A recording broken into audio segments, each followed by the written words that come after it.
এই আহঁতগুৰি এই যি খেলপথাৰ এই ৰসৰাজ লক্ষ্মীনাথ বেজবৰুৱা ক্ষেত্ৰ ইয়াত আমাৰ আনুষ্ঠানিকভাৱে আজি এই ম'হযুঁজ এই খেলখন আহি 50 বছৰত এইবাৰ ভৰি দিলে।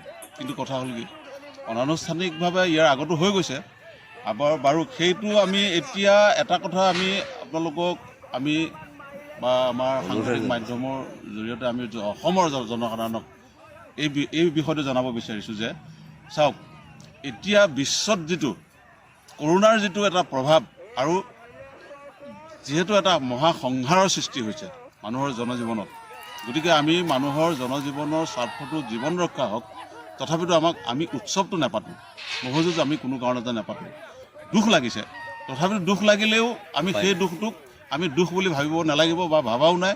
কথা হ'ল কি আমাৰ দেশৰ জনসাধাৰণৰ জীৱন ৰক্ষা হওক, আমাৰ দেশৰ জনসাধাৰণৰ স্বাৰ্থ ৰক্ষা হওক, আমাৰ দেশৰ শান্তি ৰক্ষা হওক। গতিকে সেই মহালক্ষ্যটো আমি আগত ৰাখি আমি কোনো কাৰণত এইবাৰ ইয়াত আমি ম'হযুঁজ নাপাতোঁ। আৰু আমি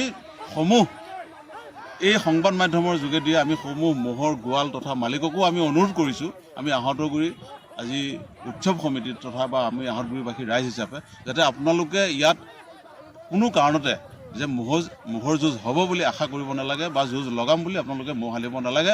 আপোনালোকক আমি সমিতিৰ তৰফৰ পৰা বা আমি আহঁতগুৰি ৰাইজৰ তৰফৰ পৰা অঞ্চলৰ তৰফৰ পৰা আমি কৰজোৰে আমি প্ৰাৰ্থনা জনাইছোঁ। আমি অসমৰ পৰিস্থিতিৰ প্ৰতি লক্ষ্য ৰাখি ম'হযুঁজটো এবাৰ বাতিল কৰিছোঁ। কৰোনাৰ পৰিস্থিতিৰ কাৰণে কৰিছোঁ, কিয়নো দেশৰ যিটো পৰিস্থিতি হৈছে, গতিকে আপোনালোকৰ সংবাদ মাধ্যমৰ জৰিয়তে আমি প্ৰতিজন ম'হ গোৱাললৈকে প্ৰতিজন ম'হযুঁজ প্ৰেমী ৰাইজলৈকে আমি অনুৰোধ জনাম যে দেশৰ এই পৰিস্থিতি কৰোনাৰ পৰিস্থিতিৰ কাৰণে আমি এইবাৰ ম'হযুঁজ বাতিল কৰিছোঁ।